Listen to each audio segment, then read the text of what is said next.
the truth.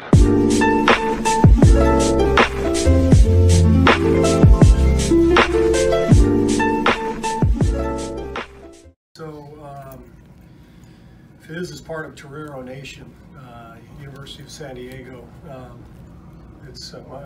There's about 15 or 20 very prominent NBA executives, coaches who went to University of San Diego. My son happened to go there. Mike Brown went there. Nick Uren went there, one of our former assistants who's now in management.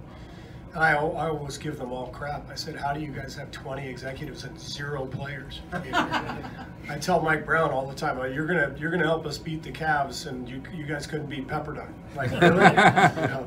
So we always have a lot of fun with that. But Fizz, I got to know a little bit when I was doing television.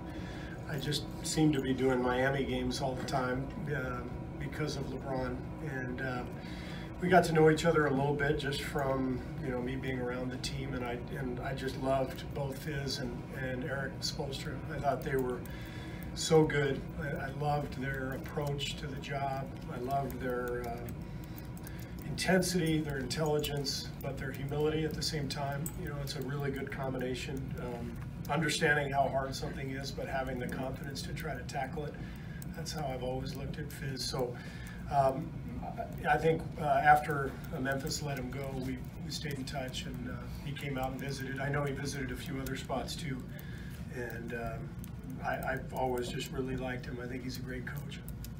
You mentioned getting DeMarcus back in this quadrant. I know I've narrowed it down. I know it's interesting now. I'm just trying to get you a little bit. I know Raymond Ritter controls so much of this.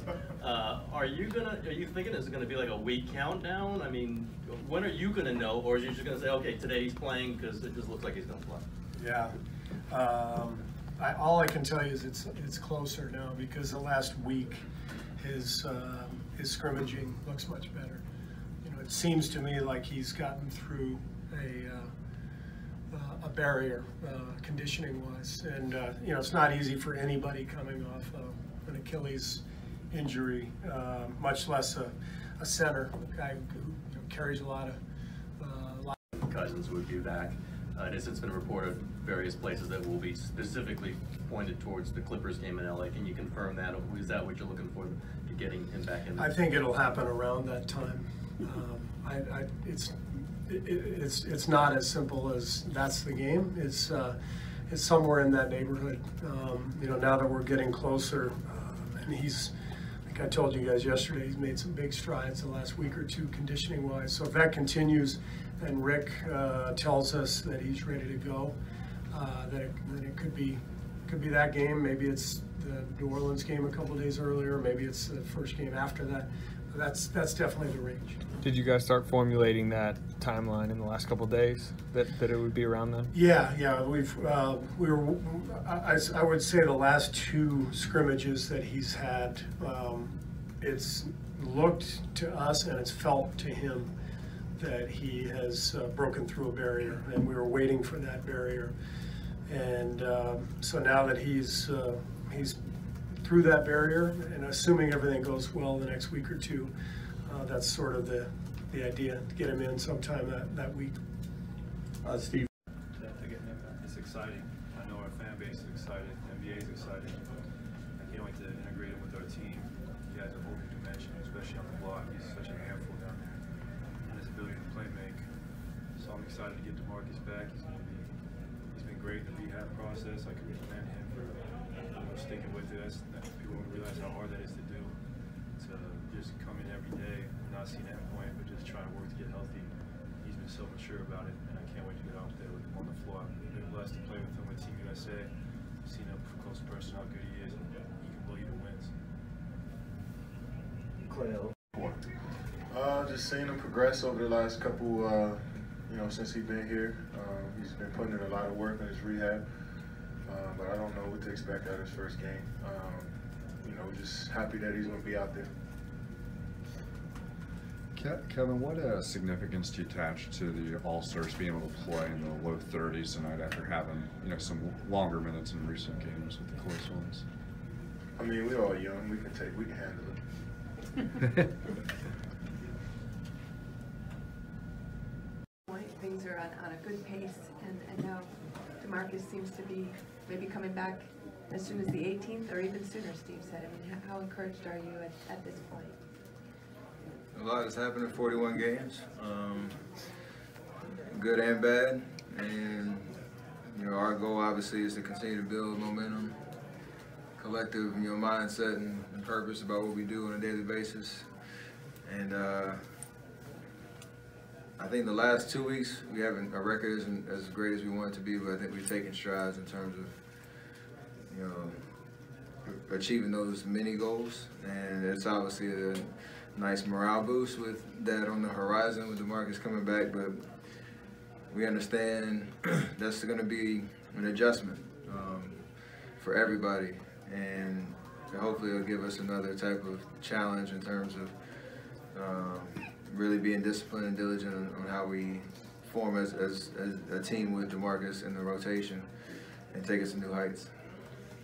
Steph, on that note, what are you envisioning what the integration process will be like for DeMarcus? I mean, he's a great basketball player that, in terms of just feel and things like that, there's going to be some fun moments out there. In terms of rotation, things like that, it's just going to be a feeling out process. And for him, obviously missing that much time, I know he's going to be excited to be out there and play. And, those are the first couple games. Who knows how to go, but I think with the collective IQ we have in our locker room and just understanding, I guess, the unselfishness around what we do, that we'll be able to figure it out hopefully quickly, but it's going to be an adjustment for sure. Did you guys learn, like, as a group about his target date? I don't even know.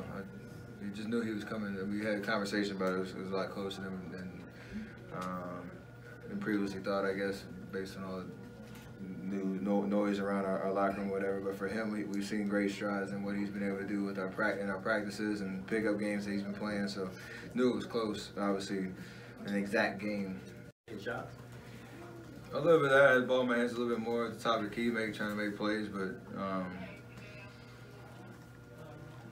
I think just the way teams defend us and just the way that we've been creating shots, it hasn't been a traditional, pick and roll type situation or whatnot that has been dominant of years past. So I try to be impactful. Just decision making, whether it's me taking a shot or kicking to somebody else who makes the next pass for an open look or whatever the case is. So I don't really get caught up in the assist numbers or assist to turnover ratio too much. Just understanding how I'm playing and continue to be aggressive. Night to night, who knows how to look on the stat sheet. Hey Steph, to what extent is it significant with the big picture when you have a game like tonight where you're not having as many minutes as you normally do, considering the last few games where your workload was more? It helps, but actually that's funny you asked that, because we walk off the court and I think Clay he's feeling good, obviously, with the way he played. I think he's like, when's the last time he blew somebody out? 2016? Just being funny, obviously, but yeah, those type of nights where you keep the minutes down, especially with this week with the games the way the games are spaced out, not playing until Friday and then start another road trip. So hopefully we can take advantage of that, be fresh on Friday, take care of business, and then again continue to build momentum and going on the road. But tonight was a great night where we didn't mess around in that third quarter, where I think consistently we've had some lapses and teams have fought their way back into games. We were very disciplined and took care of business in that third quarter, make it easy on ourselves. Two more start. Yeah. I mean, Clay's he's been doing this for a long time, so absolutely expect him to break through. And tonight was a night where he did so.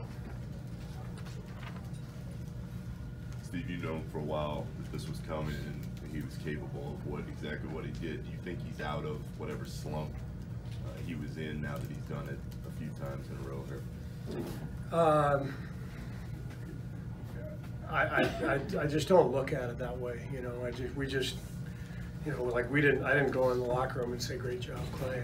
It's just, you know, he had a great game, and there's another game on Friday and another game whenever after that, and we just go play, and you know, he had, you know, he's had a couple of tough spells.